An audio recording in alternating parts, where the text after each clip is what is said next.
When that brown envelope lands after breakfast, most people do the same little thing. They hold it for a second, trying to guess from the weight whether it means help, tax, or some fiddly problem nobody warned them about. Maybe you leave it beside the kettle and tell yourself you'll open it after the tea, and all day it sits there, turning an ordinary morning into that quiet sort of worry older people know very well. If you like this sort of calm, plain English warning before the surprise arrives, do subscribe and keep me in your corner. Because this winter, if you were born before 1958, you are old enough to be comfortably inside the age rules for the pension age winter payment system. But that does not mean the money is simple, harmless, or free of consequences, and that is the trap I want to help you sidestep today. The whole theme of this video is very simple. In later life, the expensive mistakes are often the small automatic ones that look helpful at first. First, let's talk about the biggest misunderstanding, and it starts with a scene many people will recognize. You hear there is winter help coming, you know you are well past state pension age, and you assume the hardest part is over. That feeling is exactly why this catches people out, because the new danger is not usually qualifying by age, it is what happens after the payment lands. The rule to remember is this: an automatic payment is not always an unconditional payment, especially once HMRC gets involved later on. For this winter in England, Wales, and Northern Ireland, people over state pension age can get the winter fuel payment. If you were born before 1958, age is not your problem at all because the current age cutoff is much later than your year of birth. Most people are paid automatically, usually after a letter arrives in autumn, and that ease is what makes the whole thing feel safer than it really is. Write this phrase down if you can. Automatic does not mean unconditional, because that one sentence explains the trap better than anything else. And if you live in Scotland, the name changes, but the danger does not fully disappear. There, it is called the Pension Age Winter Heating Payment, and it is still aimed at helping older people through colder months. Different label, similar sting, because the real issue is not the title of the payment but the later income check that can claw it back. That is the first point in one line. Help that arrives easily can still create trouble later, so do subscribe if you want more warnings before the letterbox does the talking. Second, the next trap is the £35,000 line, because many decent, careful people misread what that figure actually means. They hear the number and think, well, we do not live lavishly, we are hardly wealthy, so that cannot possibly be aimed at us. But this line is not about whether you feel comfortable or stretched, and it is not about whether your heating bill feels too high. It is about your personal taxable income for the tax year, and that is a colder, stricter calculation than most people expect. That income can include your state pension, your private or workplace pension, wages if you still work a bit, savings interest, dividends, rent, and some taxable benefits. So a person with what feels like an ordinary retirement mix can slide over the line without ever thinking of themselves as high income. And this is personal, not household, which matters a great deal in couples, because one partner can be over the line while the other remains under it. The phrase worth keeping in your head is this: count the tax year income, not the household hunch, because instinct is often wrong here. This is also a brutal cliff edge, which means £1 can matter far more than common sense says it should. At £35,000 or below, you keep the payment, but above £35,000, the system can take it back, and that can feel unfair, even if it is legal. So the mistake is not only earning more than expected, it is failing to notice what counts toward the total until the payback machinery has already started. If you find this sort of plain speaking useful, subscribe, because half the battle in retirement is learning which numbers sound friendly and which ones bite. Third, timing matters more than most people realize, and this is where good people drift into trouble simply by being a bit late. The amount and eligibility are tied to a qualifying week in September, and most people will not be thinking clearly about winter systems that early. By the time autumn feels real, a lot of the useful decisions have already been made by default, often without any deliberate choice from you.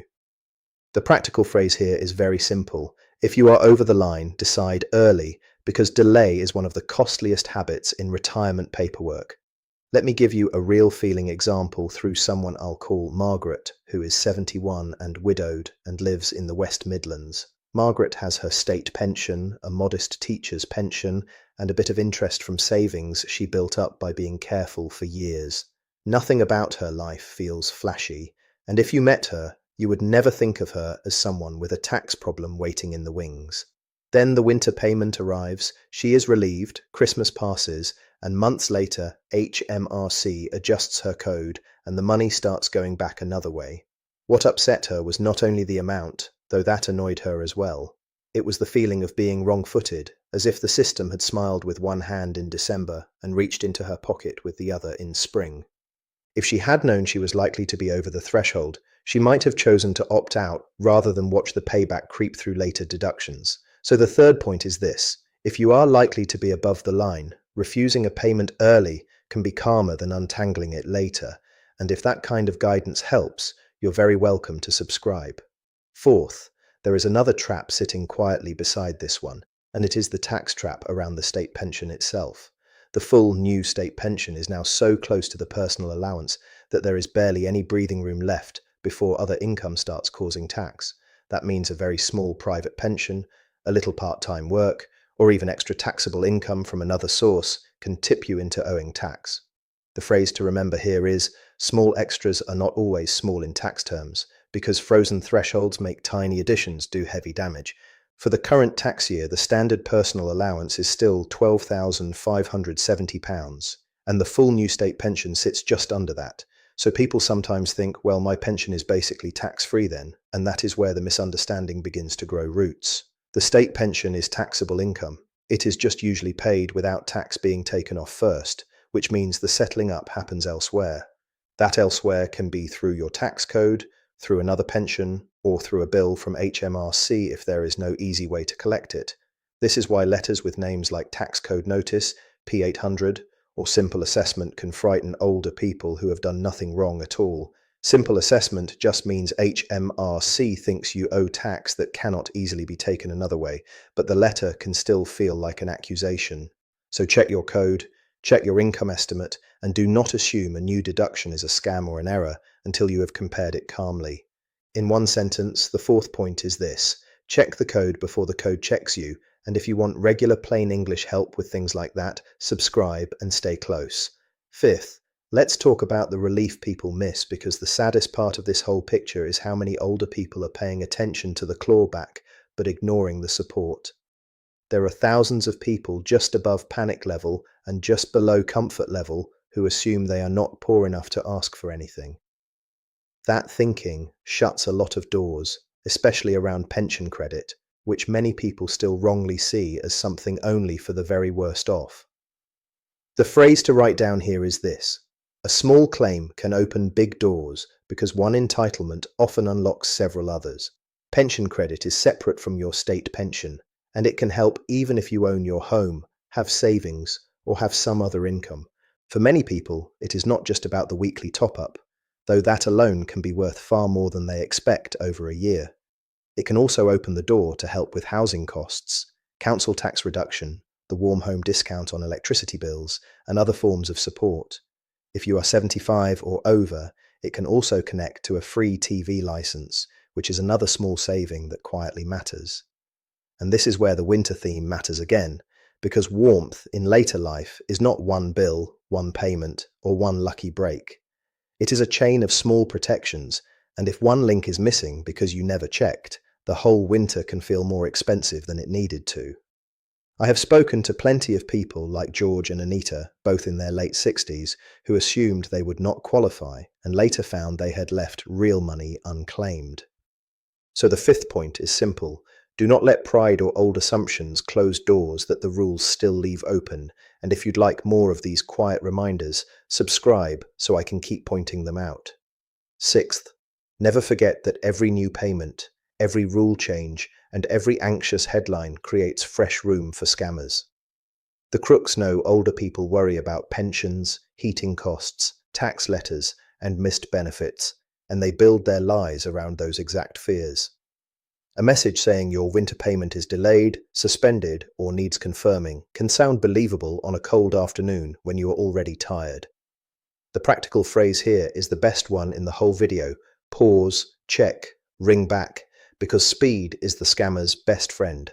Government departments do not need you to hand over bank passwords by text, and they do not need you to click mystery links to unlock your entitlement. If an email feels wrong, forward it to report@phishing.gov.uk. And if a text looks suspicious, you can forward it to 7726 for your phone provider. If money has actually been lost, treat it seriously at once and do not sit there in silence out of embarrassment, because that only helps the thief. The sixth point then is this: the safest older person is not the one who trusts nobody, but the one who slows everything down. And if that sort of protection matters to you, do subscribe. Now let me pull these 6 points into one calm picture, because I do not want this to leave you feeling spooked. This is not a message of panic, and it is not me saying the system is out to get you every time help appears. It is simply a reminder that later life money is now full of little crossings where pensions, benefits, tax, and energy support meet each other in awkward ways. And when systems overlap, the person who pauses to check one extra detail is usually the person who sleeps better in January.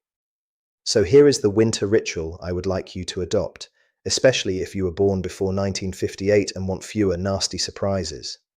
Sometime before autumn gets going properly, sit down with a notepad and write out your expected income for the tax year in plain numbers. State pension, private pensions, part-time earnings, interest, dividends, rent, anything else taxable, all on one page where your eyes can actually see it. Do not guess from memory, and do not rely on the feeling that you are probably fine, because retirement finances are often undone by probably. Then ask one very direct question: am I likely to be above or below the £35,000 line on my own income this year? If the answer is clearly below, fine. You can expect the winter payment without that particular clawback worry hanging over you. If the answer is clearly above, think carefully about whether you want the payment at all, or whether opting out would spare you a later headache. And if the answer is somewhere in the foggy middle, that is your sign to check early rather than let the system make the decision for you. Next, check your tax code and your current pension income record, especially if your finances changed recently or you started a pension not long ago. It is much easier to correct something in a calm month than to untangle it after the wrong code has already been chewing away at your payments. If you have a partner, remember the income test is personal, so one of you may keep the payment while the other ends up paying theirs back. That one detail alone is worth discussing together over a cup of tea, because couples often assume the rule works by household and it does not. After that, do one more thing people put off far too long, and that is a proper benefits check, not a vague guess.